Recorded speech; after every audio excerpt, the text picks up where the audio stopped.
आपण पाहत आहात लोकधारा मराठी न्यूज, आवाज जनतेच्या हक्कासाठी।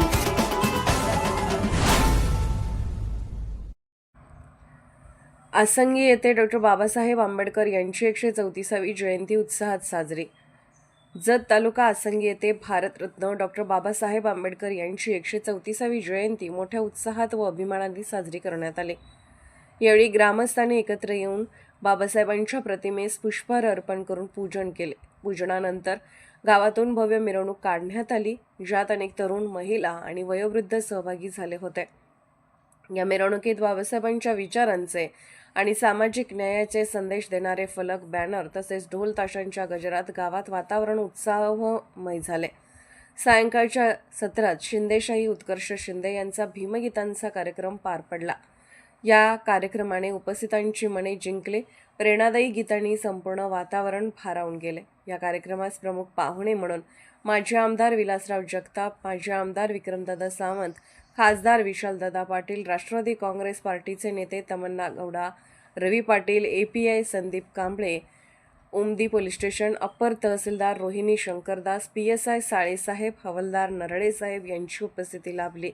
कार्यक्रमाचे आयोजन ऑल इंडिया पॅथर सेनेचे सांगली जिल्हाध्यक्ष गिरीशदादा सरजे व त्यांच्या पदाधिकाऱ्यांनी केले होते। ग्रामस्थ, युवक आणि विविध क्षेत्रातील मान्यवर मोठ्या संख्येने उपस्थित होते व खासदार विशालदादा पाटील यांच्या हस्ते PSI साळेसाहेब यांचा सत्कार करण्यात आला। संपूर्ण कार्यक्रम शिस्तबद्ध व प्रेरणादायी वातावरणात पार पडला। आणि या कार्यक्रमाच्या निमित्ताने इथं उपस्थित आपले जिल्ह्याचे लोकप्रिय खासदार उपस्थित राहिले आणि आमचे नेते आदरणीय जगताप साहेब आणि माजी आमदार आदरणीय विक्रमदादा आणि सर्व सन्मान्य व्यासपीठ, पोलीस अधिकारी, तहसीलदार मॅडम आणि इथं या ठिकाणी आसंगी जतमधले सर्व युवक, वडीलधारी या ठिकाणी या कार्यक्रमाला उपस्थित आहेत। आता सुरुवातीला विशालदादांनी सांगितलं की महामानव विश्वरत्न डॉक्टर बाबासाहेब आंबेडकर साहेबांनी जी काय देशाला संविधान दिलं त्याच्यावरच आज देश चालतो। ग्रामपंचायतपासून लोकसभेपर्यंतची सर्व जी काही कार्यपद्धती आज डॉक्टर बाबासाहेब आंबेडकर साहेबांच्या विचारानं चालतं। आणि मगाशी जगताप साहेबांनी एक उल्लेख केलाय, आंबेडकर साहेब फक्त एका कुठल्या तरी समाजासाठी मर्यादित न राहता पूर्ण देशासाठी हा जगामध्ये, भारत देशामध्ये नव्हे तर पूर्ण जगामध्ये एक मोठं कोणाच तरी जयंती साजरा होतं म्हटलं तर आंबेडकर साहेबांची जयंती साजरी। आज या ठिकाणी विक्रमदादांनी इथे एक उल्लेख केलेला आहे की जाती जातीमध्ये राज्यात, देशात, दादा जाती जातीमध्ये पहिल्यांदा कधी जतमध्ये नव्हता, जतमध्ये सुद्धा आता सुरू झालेली ही प्रथा बंद केलं पाहिजे। सगळ्या युवक वर्गाला माझी विनंती आहे, जतमध्ये जगताप साहेब 40 वर्ष संघर्ष केलेले आहे, त्याच्या आधी अनेक लोकांनी सनमनेकर साहेब केलंय, काही 5 वर्ष विक्रमदादांनी केलंय, कधी कुठल्या जातीवरती गेले नाही। आता इथून पुढे सुद्धा जातीवर तालुका वाटप होऊ नये असं एक माझी नम्र विनंती जत तालुक्यामध्ये। कारण जतमध्ये अनेक लोक, BR काका असतील, सावंत सरदार, पूर्वी दादांचे आजोबा, आमचे आजोबा 40-50 वर्ष तालुक्यामध्ये एक नावाजलेलं गीतामधलं शिंदेशाही हा कार्यक्रम या ठिकाणी होतो। पण ज्या पद्धतीनं गिरीश सरजे, त्यांचे सर्व सहकारी, आमचे डेप्युटी सरपंच माजी टोनेच आहे आणि या आसपासच्या गावातल्या सगळ्याच लोकांनी एकत्रित येऊन हा एवढा मोठा कार्यक्रम या ठिकाणी आज होतोय।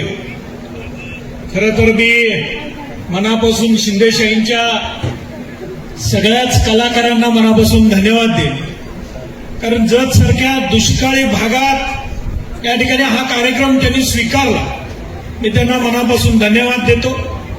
खरं तर ज्या महामानवांच्या जयंतीच्या निमित्तानं आपण हा साजरा करतोय कार्यक्रम, जसं आत्ता जगताप साहेबांनी ज्या पद्धतीनं सांगितलं की बाबा देशात काय चाललंय, एकीकडं जाती जातीमध्ये भांडणं लावायचा प्रयत्न केला जातोय, तिथं ज्या महामानवांच्या, वेगवेगळ्या महामानवांनी जे काही महामानव आपल्या शिवाजी महाराजांपासून, आंबेडकर साहेबांच्यापासून सगळेच, ज्योतिबा फुले या सगळ्यांनी, या महामानवांनी ज्या वेळेस त्यांच्या वेळेस जे काही कार्य केलं ते मानवता धर्म हा म्हणून मानवता धर्म म्हणून पाळून त्यांनी काम केलेलं आहे.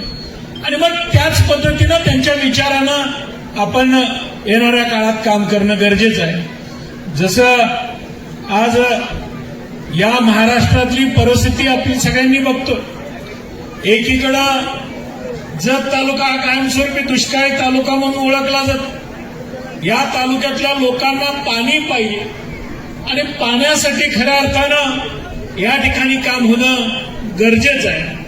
जे आज जगताप साहेबांनी आम्ही आज जे काही पेपरवर आणून ठेवलं त्याची आज अंमलबजावणी होणं गरजेचं आहे.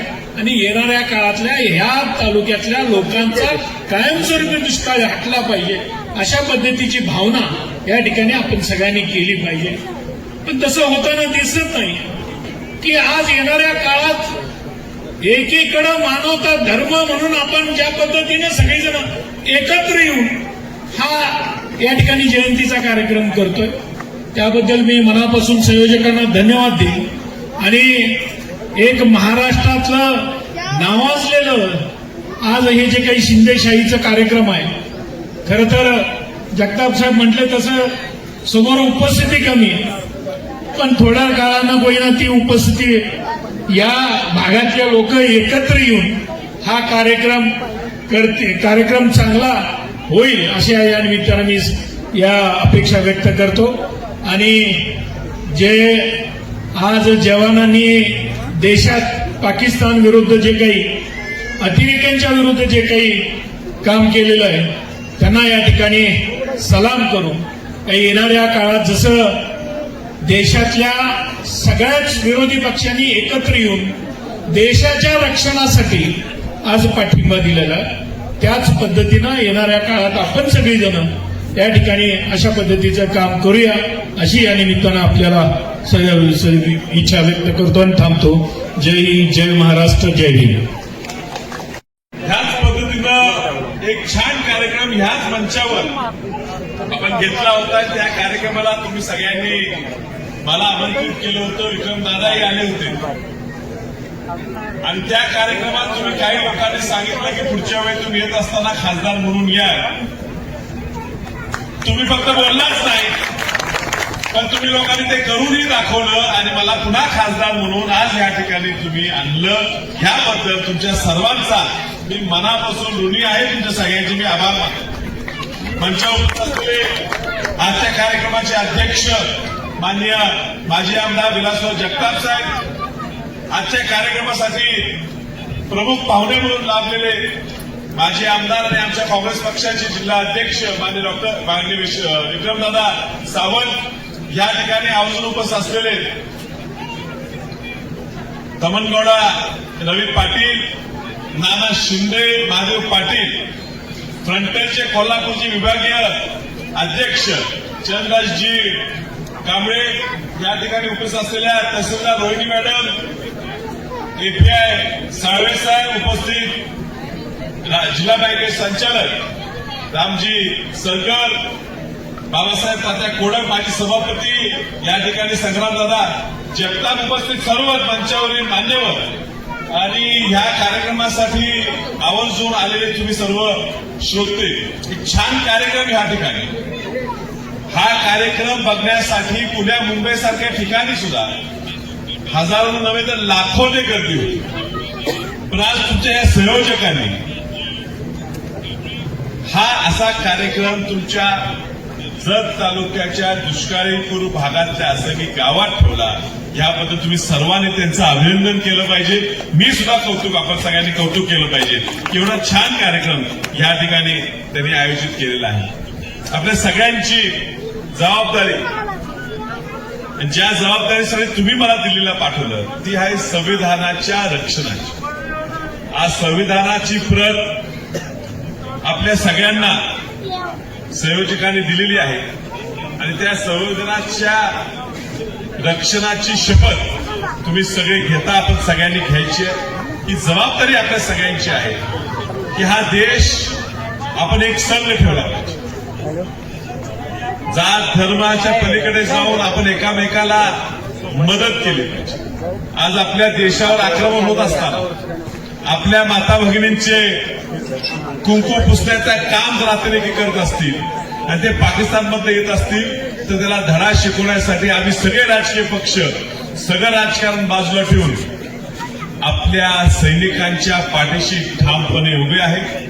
आज ह्या ठिकाणी तिथल्या सैनिकांच्या आपल्या सैन्य दलाचं आपण कौतुक करूया, त्यांचं अभिनंदन करूया की त्यांनी आपल्या सगळ्यांना आज सुरक्षित ठेवलेलं आहे.